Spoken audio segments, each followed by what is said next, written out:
priminti, kadangi pati vedu laidą Žalios zonos ir mokau žmonės, kaip galima prisitaikyti, kaip galima pakeisti mitybą, kaip galima sveikiau gyventi. Ir žinau, koks jūs esat svarbus asmuo šiuo atveju, kaip kad Wigmore konferencija, nes aš giliai įsitikinusi, tiek kiek aš žinau istorijos ir eigos, kad jeigu ne jūsų Loreta su savo žmona, ne jūsų ryšys su Pauliumi, tai greičiausiai šio renginio net nebūtų. Lietuva tikrai yra tokioje padėtyje, kur šitokie renginiai yra reikalingi. Ir renginiai patys gimsta tada, kai prasideda veikla. Ir ta veikla, kurią jūs atliekat, jeigu pasidalintumėt su mūsų žiūrovais, tai nėra tai, ką mes matom, tai yra daug giliau. Papasakokit trumpai, kaip atsitiko, kad jūs pradėjote šią veiklą ir ką jūs toliau suplanavę daryti? Viskas čia prasidėjo su Wigmore. Ir kodėl su ją prasidėjo, todėl kad jinai lietuvė. Tai buvo tokia mintis, mes žinojom, kad jinai buvo lietuvė ir Brian Clement ten savo Hippokrates institutą, kur jisai tuo laiku iškraustė iš Bostono, su juo pasikalbėjom po kiek laiko ir, mes jam sakėm, būtų labai gerai kaip nors pagerbti tą moteriškę. Ir būtų gerai pagerbti ją ten, kur jinai gimė, Lietuvoje. Tai, jisai kartais toks šposininkas, ir gerai, sako, suraskit vietą ir darome kartu.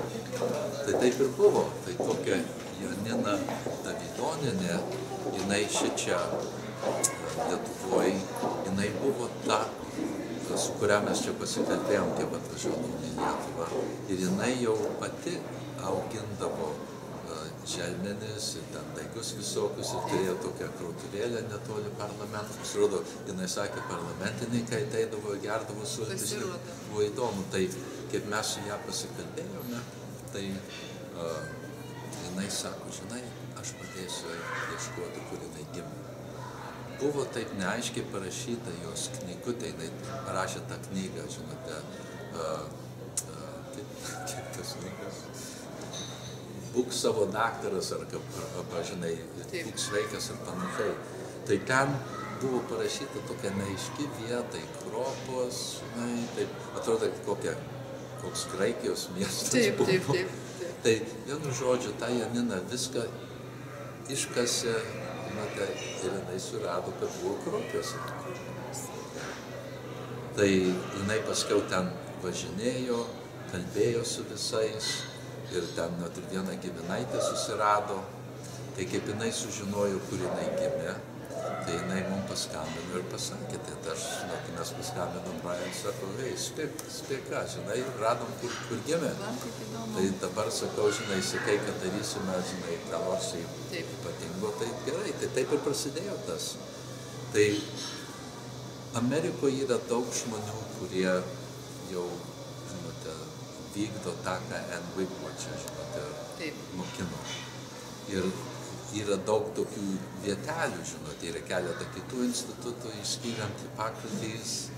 Tai kaip čia suvažiavome, 12 metais, tai prieš tą suvažiavimą, tas paminklas kainavo gal kokį $45,000.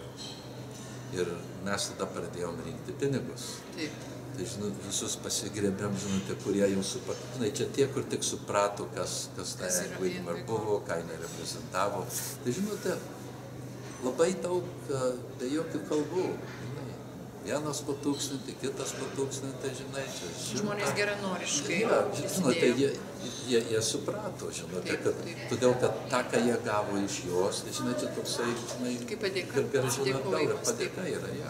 Tai viskas taip prasidėjo, tai Kęstutis Krasauskas buvo parinktas kaip tas skulptorius, puikus žmogus, lietuvis grynas iki galo, ir jis labai, kaip buvo, mes ieškojom skulptoriaus ir kas atsitiko, ten keletą tokių pasipainiojo, kur,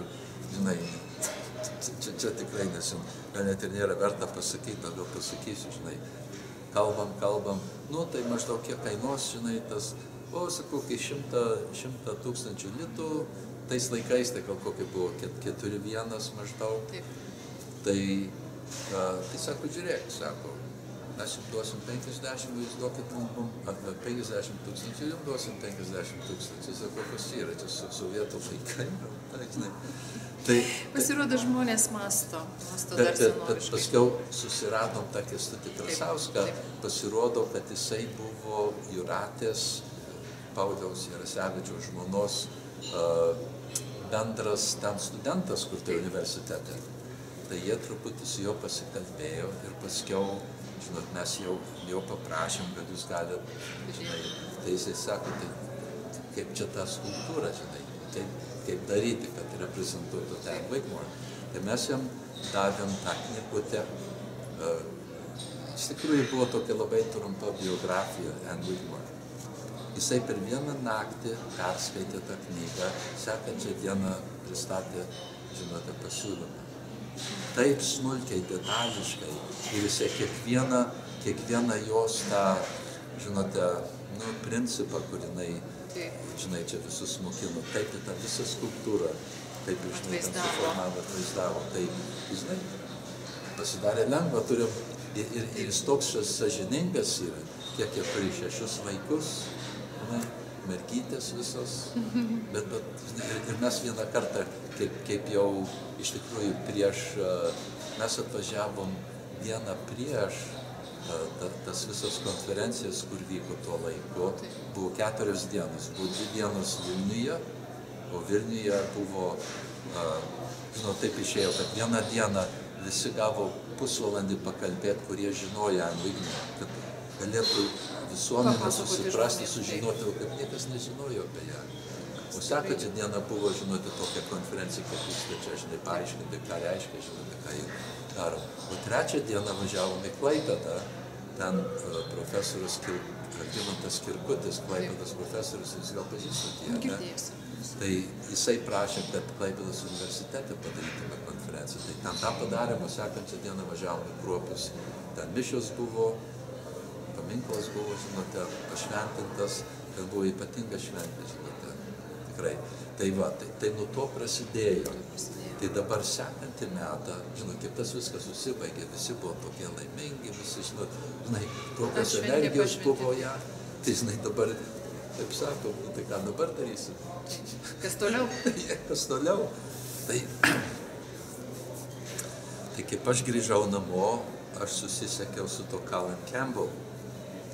Ir aš bandžiau jam išaiškinti, kas čia buvo. Jisai pasirodo žinojo, kas Anne Wigmore buvo. Ir 3 kartus aš važiavau ten į universitetą, į Cornell universitetą su juo pasikalbėti. Ir 3 kartą jisai sutiko atvažiuoti. Sako, 3 kartas nemeluoja, Petrai, ne taip? Ja. Bet jis geras žmogus yra, labai geras. Ir irgi sąžiningas, žinai, jo nepapirko niekas ten Amerikoje iš tų, žinote, maisto pramonės kompanijų, žinai, su juo labai, jų visa šeima pajava yra. Tai jisai atvažiavo, bet iš tikrųjų, kas buvo ypatingai svarbu, jisai pralaužė šitą ledą, todėl kad jisai žinomas per visą pasaulį yra. Amerikoje labai žinomas yra.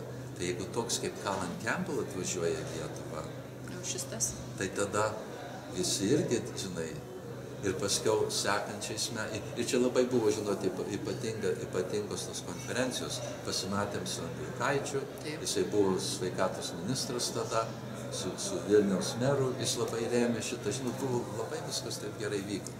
Tai dabar sekančiais metais, dabar vėl, žinai. Ką toliau?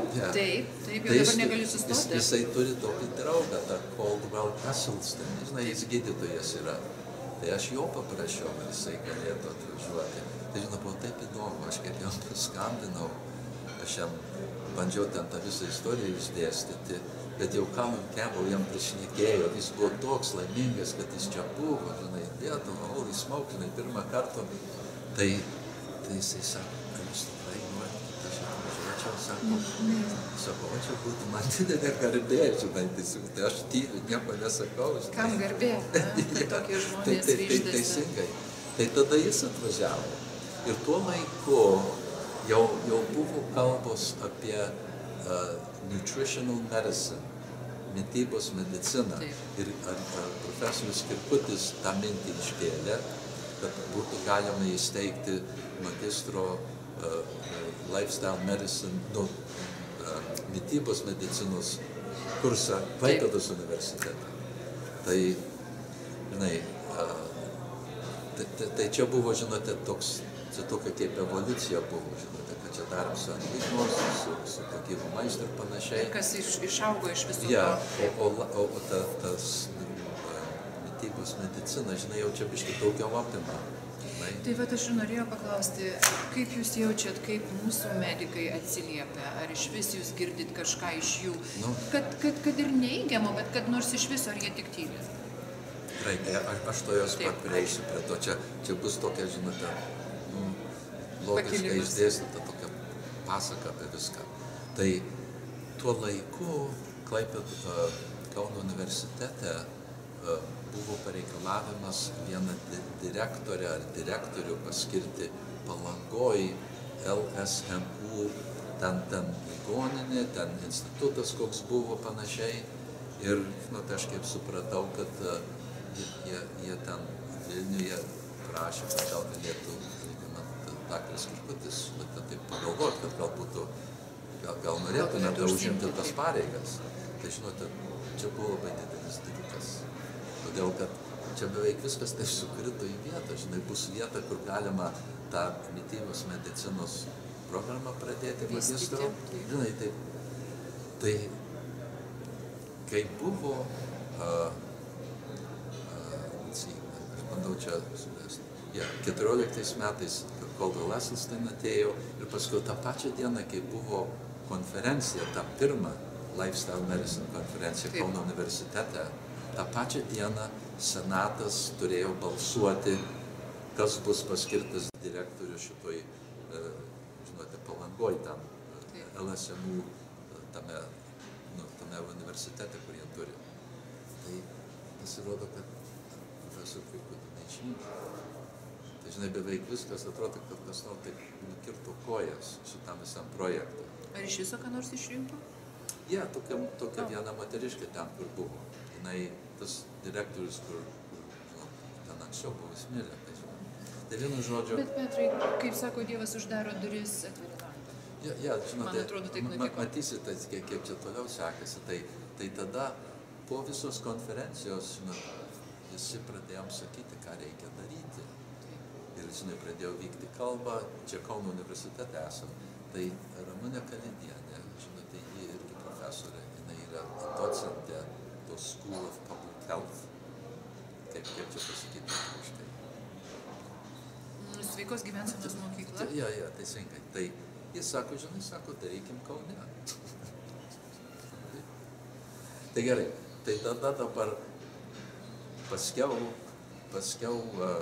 sekantį metą, sausio mėnesį, buvo tokia konferencija New York'e ir aš tada susitikau su šitu Hans Diel. Ir vadinosi The Real Truth About Health Conference. Tai Brian Clement įžanginę tokią kalbą pristatė ir aš su Brian jau kalbėjausi, kad čia Lietuvoj bus magistro, žinai, ta programa. Tai jis pradėjo jau skleisti, žinai, iš anksto, ruošti, žinai, kad važiuotų čia, žinai, studijuotų. Ir aš sutikau Hans Diel, o jisai savo įžanginėje kalboje, jis tą paminėjo ir sako, Hans, sako, tu turėsi važiuoti Lietuvą dėstyti. Tai tas sėdi ir jisai nežino, apie ką jis kalba. Tai paskiau po jo kalbos, jisai, Brian Clement sakė, žinai, tu nueik pakalbėti su tuo žmogum, jis tau paaiškins, kas yra.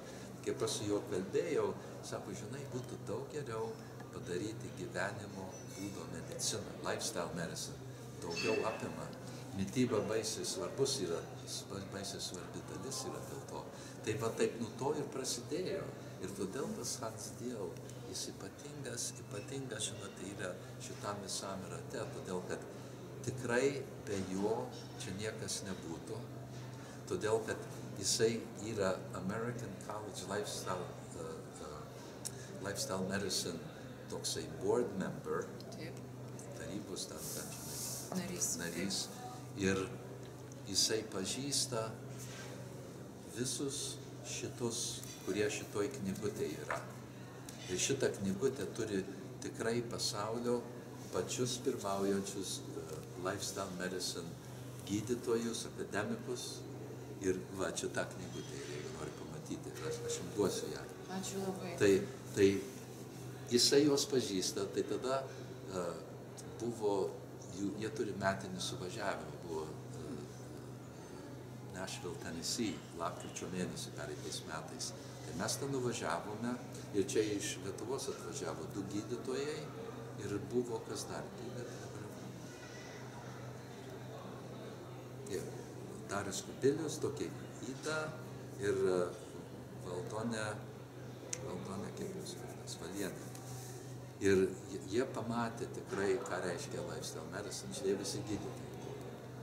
Tai aš paprašiau tos organizatorės ten, ar gal būtų galima pristatyti, kas vyksta Lietuvoje. Duokit 10 minučių ir mes papasakosim biškį, žinai. Tai davė tą progą ir kaip žinote, pranešėm tą, tai visi pribėgo prie mūsų ir norėjo žinoti, kas čia darosi, žinai, mes norim prisidėti ir panašiai. Tai kaip tas įvyko, tai tada aš ir kiti pradėjome ieškoti šitų visų ir jie visi atvažiuoja į tą konferenciją. Tai mes paprašėm jų, ar jie galėtų prisidėti prie šitos knygutės, reprezentuoti, kas vyksta Kauno universitete. Tai žinote, kiekvienas, įskaitant nei vienu, sako, we want to be part of this. Ir čia yra ypatingai žymių žmonės. Gal ne visi tą pilnai čia supranta, bet pavyzdžiui, tas David Katz čia yra. Ir jisai Yale universiteto prevencijos ten centro yra direktorius, jisai profesoriauja, jisai American College Lifestyle Medicine prezidentas yra. Ir jeigu girdėjot jo kalbą šiandieną, jis ypatingas kalbėtojas yra. Pranešėjas ypatingas. Tai va, padarėm tą knygutę ir tarp kitko, čia, žinote, Vytenis Andriukaitis yra, va, palaukite, kur va kartu. Va. Tai dabar kas buvo, tai priėjom prie šitų taškų. Tai mes padarėm antrą gyvo maisto, ne gyvo maisto, bet lifestyle medicine konferenciją Kaune, tik medikam gydytojam. Ir ten buvo pilna žmonių. Jūs anksčiau klausit, kaip jie reaguoja. Žinot, labai ypatingai reaguoja. Ir žinote, toks dabar pasidarė, žinote, tokia jėga pasidarė, todėl kad jau jie yra sudėlioję tą visą magistro programą, dabar tik turi keletą tokių kitų dalykų padaryti, jie sutartis pasirašys su universitetais Amerikoje, žinai, tikrai su Harvardu, su Loma Linda universitetu, su Cornell universitetu, kad jie galėtų prisidėti, todėl kad, žinot, čia naujas dalykas yra, šiek tiek supranta, sakė pati Ramonė Kalėdienė, sako, žinai, mums reikia biškį pagalbos su mityba, o Amerikoje pilna yra tos pagalbos, tai visi nori padėti. Ir žinote, kai buvome Kaune vakar, tai visi sako, jūs tik darykite, jeigu jums tik reikia pagalbos, tik skambinkite, rašykite, žinai, padėsime. Tai va, tai mes atėjome į tokio taško. Geranoriškumą ir šitokį pasiryžimą. Ir kas yra ypatinga, žinote, visi vienodai su vienu, žinote, kaip pasakyti, visi eina į vieną kryptį, eina ant to pačio dažnumo. Ir žinote, tokia jėga ir yra smagu su visais dirbti. O žinote, man asmeniškai, žinai, klausimas yra, kodėl aš čia įsivėliau šitą dalyką.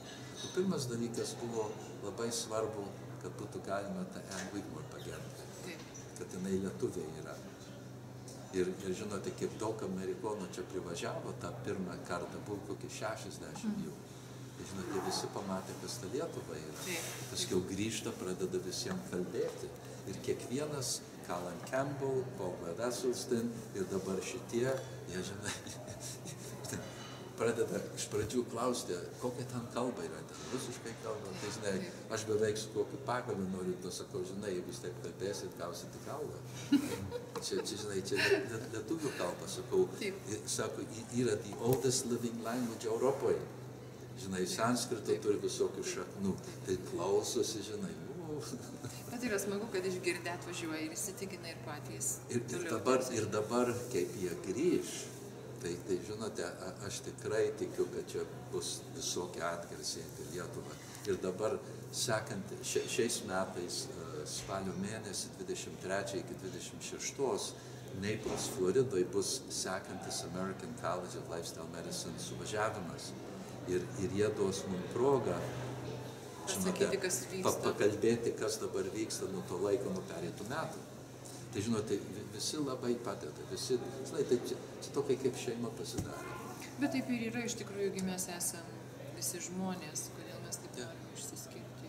Ir žinote, čia labai toks kilnus dalykas yra, žinai, čia kalbė apie sveikatą ir yra įrodyta per visokius ten tyrinėjimus parašyta, žinai, tu daryk tą ir tu, žinai, pasikeis gyvenimas. Tai čia ne vien tik Lietuvai, o dabar Andriukaitis sako, jisai šitą dalyką steigs per visą Europą. Ir kas buvo įdomu su juo, aš parašiau laišką jiem, Turniaus parašiau laišką, nusiunčiau šitą, mes turim šitą knygutę, žinote, ant PowerPoint. Ir aš ten parašiau keletą dalykų, kiek čia viskas prasidėjo, tai sekančią dieną atrašė, mes norim dalyvauti. Reiškia savo vietoj, savo laiku, už tai viskas taip ir klostosi, tikrai nuostabu. Ir va, ką vienas žmogus gali, ar ne? Jūsų idėja apie Envy More, prašau iš kai žinote, čia tiek daug žmonių dirba, jūs negalite įsivaizduoti, žinai. Tikrai, žinai, kaip man pradeda taip kalbėti, aš žinau, aš čia šiek tiek čia irgi padarau, bet čia tiek daug dirba žmonės, žinot, labai vieningai, todėl taip sekasi. Vis tiek, priimkit kreditus, jie jūsų. Ir dabar tas Jūras Požela, jis yra naujas ministras, mes su juo kalbėjom. Ir ką žada? Ar galiu paklausti? Buvo prieš savaitę per televiziją pasikalbėjimas su juo Dainiu Kepeniu. Ir buvo labai geras pasikalbėjimas. Tai po tos kalbos, tas Jūras pribėgo prie Dainiaus, žinai, per televiziją, viešai, sako, aš noriu, kad tu būtų mano sveikatos patarėjas. Gražus dalykai. Ja. Ir kaip su mumis jis pasikalbėjo, tai irgi tas vaso, jisai jaunas vyrukas, iš tikrųjų, čia viskas yra jam padėta ant lėkštės dabar, jis gali ypatingai daug padaryti, čia žinai, toks ypatingas, milžiniškas, labai reikalantis, žinai, judėjimas yra. Ne vien tik Lietuvoje, bet, žinai, pasaulyje, Amerikoje. Aš stebiu begalę žmonių ir jų veiklą ir tiesiog matosi akivaizdu, kad yra poreikis noras apsijungti. Galiausiai, kad viskas susidėliotų į vietą, sustotų, kaip sako, kad būtų eiliškumas. Ir svarbiausia, tai yra švietimas ir ugdymas medikų, žmonių, kurie tiesiogiai susiję su mūsų sveikata. Ir kas yra, žinote, kitas dalykas, kad magistro laipsnio gyvenimo būdo medicina bus pakelta iki labai aukšto lygio. Ir tada jis pasidaro svarus, svorio įgauna. Taip.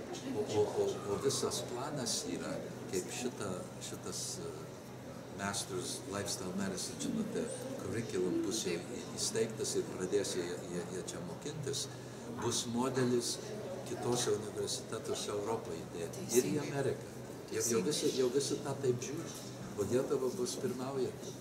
Čia bus toksai centras. Man dar, aš girdžiu, suprantu, įsivaizduoju, bet, kaip sako, turi per protą ateiti širdį, kad pajus visą tą galybę.